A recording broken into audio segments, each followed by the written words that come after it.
We're jumping back into more uncut XCOM 2 War of the Chosen. Before we start shooting aliens in the face, we've got to get introduced to a new soldier. This one was brought to you by Mr. Turd Nuggets. Roland the Wolf lived a normal life before Advent and the aliens took hold of the planet. He had a girlfriend, a great job as a chemist, and the best dog in the world. When he lost several family members and his dog to the alien attacks, he signed up for Xcom and has been fighting ever since.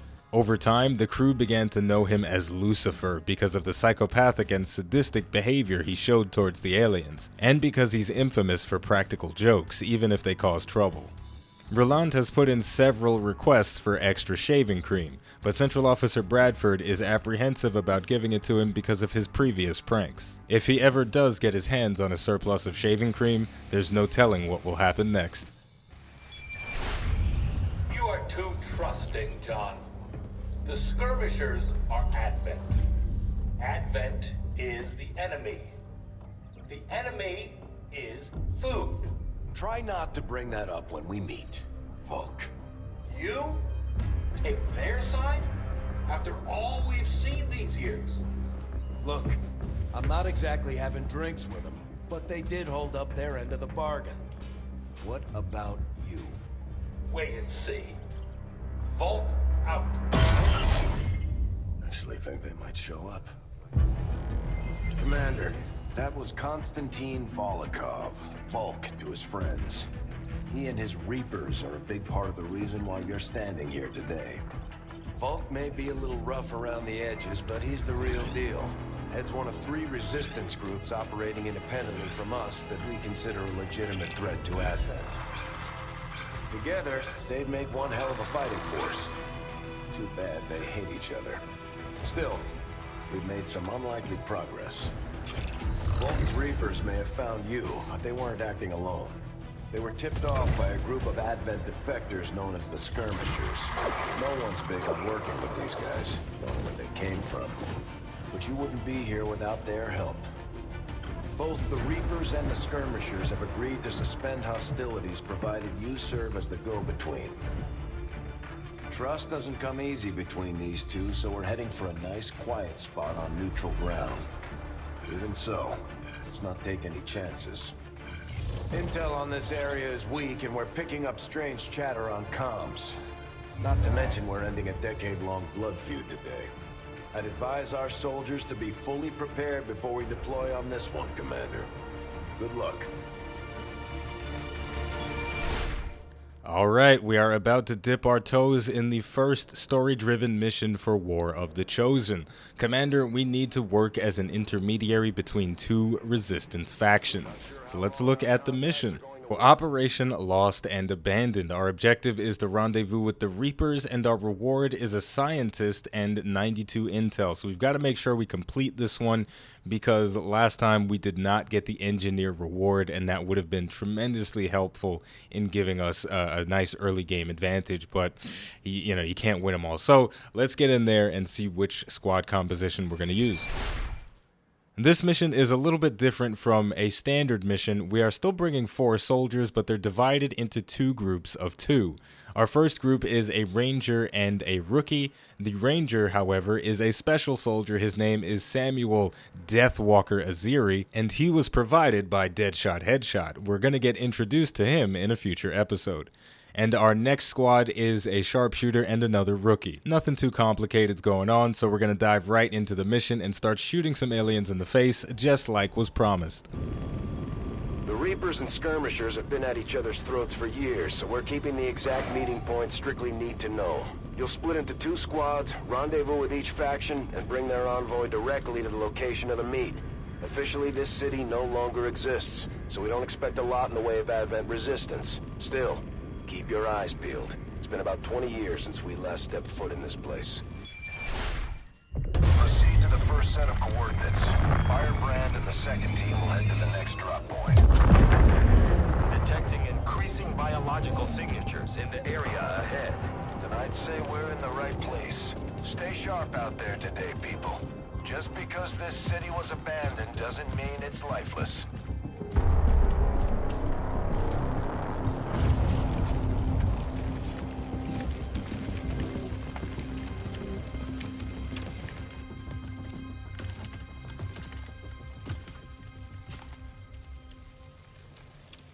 If you are hungry, there's more where that came from.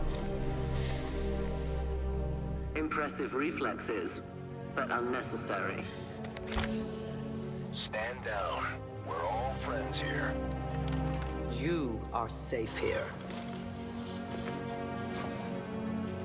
More so than you imagine. We shall see if the same holds true for these skirmishers of yours.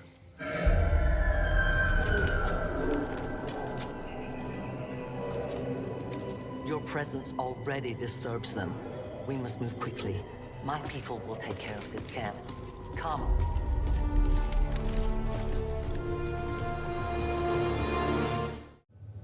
Uploading the coordinates to the rendezvous point now. We've plotted the most direct route there. We don't know much about the skirmisher contact you'll be meeting other than his name. Mox. Mox? Praetor Mox? His death squads wiped out entire camps of my people in the first years of the war. You would dare do this? Pretty sure hands are bloody on both sides of this fight. That's the whole point of this intervention. Reapers are born in the shadows, in the cold, harsh world that was waiting for us out there. We rely on stealth and long-range attacks, and our marksmen are unmatched by even the best Xcom has to offer. I don't know about all that, but here we go. We finally get access to one of the new classes that was introduced with War of the Chosen, the Reaper. Reapers use an advanced form of concealment called Shadow, which only has a chance to break after taking actions. Consecutive actions increase the chance of being revealed, while in Shadow, Reapers have increased mobility, and their enemies have smaller detection radii. So that's a pretty interesting concept right there. The Reapers are a very powerful scouting unit. Damaged and dormant all these years, these devices still emit trace elements of unstable radiation. I cannot fathom what they were like in their original function. We were there, Doctor. You're better off having missed it.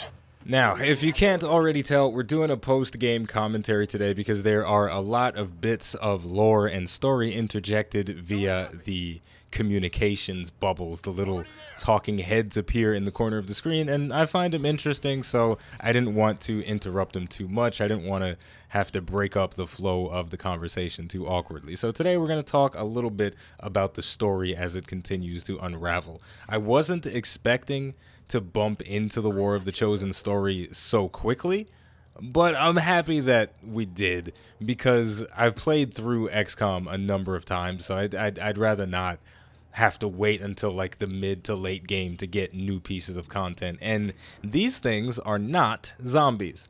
They are called the Lost. And they're actually pretty interesting despite just being zombies. We just shot one in the face with our Reaper, but unfortunately our shadow concealment was broken. The camera's glitching a little bit. It might be a result of one of the mods that I'm using, but I'm not going to worry too much about that right now. Those things, they still look like people. What was human died years ago. Only the taint of the aliens survives now. Where there is one, more will follow. You must not hesitate to destroy them. Only the taint is remaining. So they're pretty much just zombies, but the interesting gameplay mechanic that is surrounding them, whenever you target a Lost, your standard shot gets augmented into a headshot. And if you kill one of them with a headshot, then the action is free.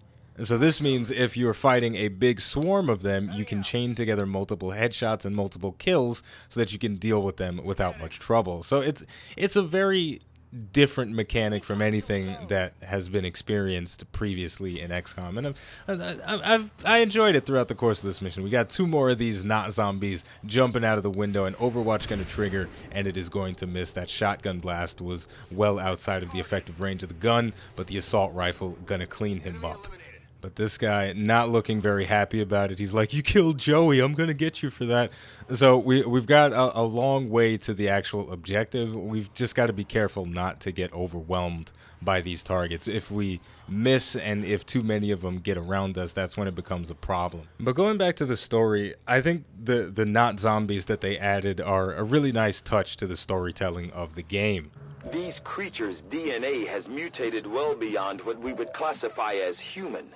Perhaps the result of long-term exposure to the alien radiation from those pods. Though why anyone would subject themselves to that, I cannot imagine. When the governments fell, millions starved. Many fled to cities such as this to scavenge for food. They did not heed the warnings. So we got some interesting dialogue going on there between Dragonova, the Reaper, and Dr. Tygan, our scientist. And there's an interesting tie-in between XCOM Enemy Unknown and War of the Chosen and XCOM 2. Those pods were something that the aliens dropped down when they were invading Earth in 2015, and now it's 2035 in XCOM 2, and we're seeing the effects of it. And that kind of storytelling is great in sequels, and like in another game that was a sequel, Titanfall 2, I didn't feel like there were as many callbacks to the original game and where it really came from, what the roots of the game were. But with XCOM 2, they've always made subtle notes of what the original story was and how we got to this point. If you're a fan of the game and you played both of them, then you've probably been hanging around in the Avenger, where Central Officer Bradford starts talking about his green sweater, and I understand why he misses that sweater, because it was beautiful. And we just missed a shot, and that was not beautiful. But I get why he misses the sweater, because he looked good in it. But also, it's just a cool little note to the people that played the original. And I've played other sequels that don't have enough fan service. And fan service, you obviously have to be careful, but it is an important thing to have. My people have encountered these beings before. At first, they may appear mindless, but they hear quite well. In great numbers, they can be very deadly. Going back to the not zombies that we're fighting right now, that was a little tip-off to a future mechanic that is going to get introduced with these guys. They are attracted to sound, and grenades draw big swarms of them to the battlefield. So fortunately for me right now, this grenade throw is not going to attract a big swarm, but on future missions with the Lost, if you throw a grenade, you screw yourself over pretty badly. So we're going to have to be careful about how we do that in the future. We risk all this for pray tell Mox? If he is not what you say he is, I shall kill him myself. Looking forward to this meeting already. So we skipped ahead a little bit. We didn't miss anything exciting. We're just shooting more zombies in the face. I mean, excuse me. They're called the Lost. Don't call them zombies. That's actually very offensive. But for this mission, I've been really enjoying the banter that Central Officer Bradford has with the different faction leaders, Dragonova and Mox, the leader of the skirmishers, because it's almost like they're in a sitcom and Central is the dad trying to keep the two siblings from fighting with each other, and he just sounds so irritated. He's like, would you two just get along for a few minutes? And I just really like it. But overall, I'm singing this game way too many praises right now. But it's been a while since I've been just head over heels with a game and not be in a position where I have to feel like I need to defend it a little bit.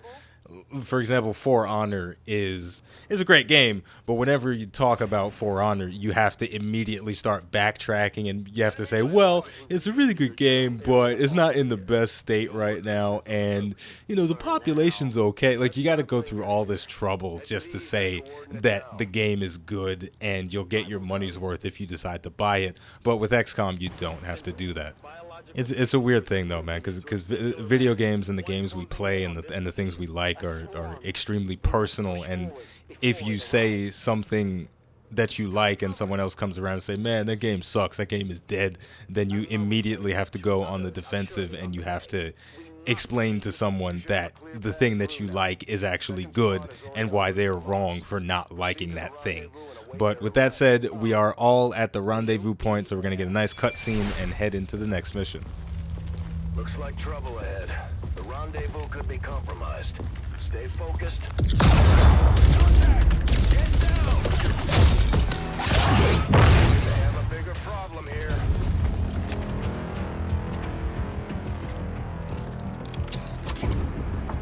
I'm guessing that's our man. Well, our contact anyway. Crocksod. Advent. Hobbit. Lost Holla.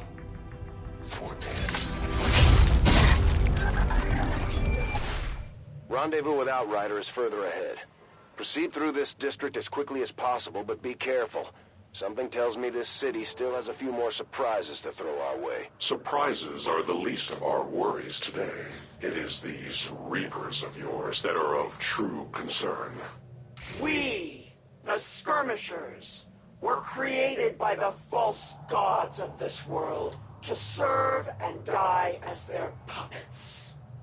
We retain all that we were and more, and our prowess in battle serves us well in our cause. In close combat, none can stand opposed to us. Okay, a little fun fact for everyone, that Advent Skirmisher is voiced by Michael Dorn, who played Worf in Star Trek, so that is super awesome for me, and I get a nerd boner every time I hear his character talk. But just as a side note, the audio is mixed very poorly in the cutscenes in XCOM. This has been a problem since the launch of the game. The music is generally way too loud, so I do apologize for that, but there's nothing that I can do about it. Changing the volume in the options does not affect the volume of cutscenes, and that's terribly unfortunate. With that said, let's listen to Vox say some more words of wisdom. Don't remember seeing these things before. You were not meant to. Purifiers were created with a singular purpose, to contain the THEAXEMOD, the Lost. We must eliminate this patrol quickly before others arrive. Fine by me. Take them down. And there you have it. We are encountering another new enemy type, the Advent Purifiers. They come equipped with flamethrowers, but don't freak out. They do not have the same properties as the flamethrowers that you can use and unlock with the exosuit. They, as far as I understand it, have the same aim rolling properties of assault rifles and other primary weapons. They don't just automatically burn targets that they hit within their radius, but I'm not entirely sure if they deal area of effect damage. If they do, that'll be pretty crazy. But before we continue talking about that, we just used the grappling hook on the Skirmisher. That is the same property as the grappling hook on the spider suit, which you can unlock once you get the plated armor tier, but the Skirmisher comes equipped with it by default, so they're an incredibly mobile unit. Our sniper shot is going to miss on an uncovered target. That would have been a great kill, so he's going to get a chance to burn us up, but the fires are going to miss. We're going to take cover behind that truck, but as you can see, he's set a lot of tiles around us ablaze, so it's going to be a little bit more difficult for us to maneuver around safely. Going back to the Skirmisher, they come equipped with a bullpup rifle, and shots with this thing do not end your turn. They only consume one action point, and I believe it has the same properties as a shotgun as far as the damage fall off is concerned. I got to check up on that to make sure, but it's a very close range unit. But the Skirmisher does not have a problem closing the distance because of that grappling hook. You can get to a height advantage, you can rain death down on somebody, and because shots with the gun only consume a single action point, you can double tap targets and get a big amount of damage out, or you can miss and not. So that kind of sucks, but we're in a kind of sticky situation here. We have the ability to flank one of these purifiers, but the problem is their tanks explode when they blow up, or at least they have a chance to explode. So I'm being very careful about how I move in position. I'm going to take another sniper shot at this guy in full cover, and it is going to finish him off. But the other one, I could easily walk right behind him, shoot him in the butt, and then watch him die, but then I don't know exactly how many tiles the radius is for his backpack exploding. So after a lot of deliberation, I was really considering just walking up just to find out for the sake of science, but I opted to just move over a single tile so I could get vision and then try to shoot him, and then I missed, and he walked right next to me, tried to cook me, but the flamethrower missed, covering an even larger area in flames, and then the truck blows up. But lucky for me, now I can move to a safe position, shoot him in the butt, and watch him explode. Again, I was taking a little bit of a risk, though. The radius might have been a little bit big, but fortunately it was just the right size that nobody got hurt. To that position.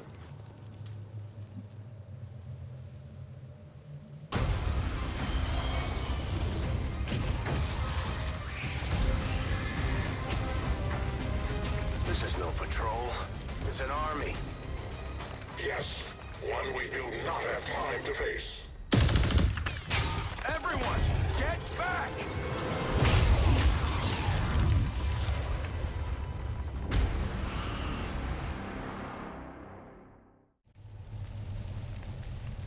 Purifiers may be down, but unfortunately, that was our extraction point. I fear that is not the worst of it. Multiple biological signatures rapidly on approach to your position. The Lost. The sound of combat excites them. They are drawn to it. And you just blew up a fuel truck? There was no other choice. Find an alternate exit. We will deal with the Lost. Okay, and Mox is proving himself to be the ultimate badass, but at this point in the mission we have to hold our position for 4 turns until a new evac point is designated, which means we're going to have to deal with waves of not zombies. Remember, these guys are called the Lost, and it's very offensive if you call them anything else besides that. So we've just got to get to some decent vantage points so we can blast these guys and make sure that our ammunition is prepared. We're going to put our pistol on Overwatch, and I believe I'm gonna make the right choice by moving over and then reloading my gun. Nope. Yes, there we go. I reloaded, so now everybody's got a full clip ready to take down some Lost. This mission was a great introduction to this enemy type, though, because despite it being simple on the surface, there's a lot of nuance that goes into it, and if you approach it with the wrong strategy, if you don't pick and choose your shots carefully, you'll wind up getting screwed over because of the sheer volume of the enemy you're facing. So we've got 6 Lost running around, and we've got to kill them in the most efficient way possible. So we're using our sharpshooter to start off, and what's cool about the sharpshooter is they have the sniper rifle and the pistol. Pistols have become insanely valuable in War of the Chosen because of the Lost. Some of them only have 2 hit points, and the pistol deals a minimum of 2 damage, which means those targets with 2 health, if you can get up close to them, you can just blast them in the face. 100% chance to hit. Unfortunately, that one was a bit far away. I shot it with my sniper and I missed, and that is going to end my turn, so I didn't get much out of the headshot chaining. But lucky for me, Mox is standing right next to him and he can dookie blast him.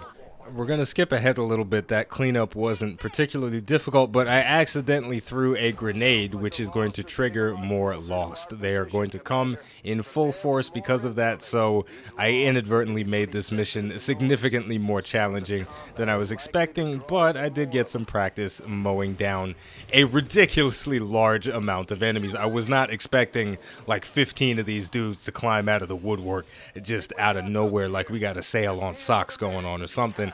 But this is a problem, and because we can't use grenades to actually kill them because that will cause a chain reaction and more of them will come, we have to be very intelligent about this. So I spent a lot of time just panning around, seeing the different health values of the targets to find out which ones I can instant kill with my pistol and which ones I'll need to shoot with my sniper. So it really is a mini game unto itself. It really is a completely separate tactical challenge added on to the basic tactical challenge of fighting Advent soldiers and sectoids and mutant and all the different enemy types in XCOM. Long story short, I wound up clearing out this entire wave of zombies. I'm just not even going to bother trying to call them by the proper name anymore. They're frickin' zombies, okay? I cleared them out, and it was all good. Thumbs up for me. There was another part to this mission, but we're going to watch it in the next episode because, man, oh man, was it exciting. So, on that note, we're going to wrap it up here by saying the name of the game is XCOM 2. The name of the channel is iBluairJgR Gaming for Comedy. And don't forget to like, subscribe, and leave a comment if you'd like to have a soldier of your own added to the playthrough. There is information in the description about how you can do that. Also in the description is a link to Kinguin.net. They are a CD key distributor that I recently became affiliated with. So if you're looking for great deals on the latest and greatest video games, including XCOM 2, this is the website you should shop on. But seriously, head to the description, check out Kinguin.net. They've got a lot of awesome deals, and as someone on a budget, those deals are very nice. And finally, thank you for watching, and I'll see you next time.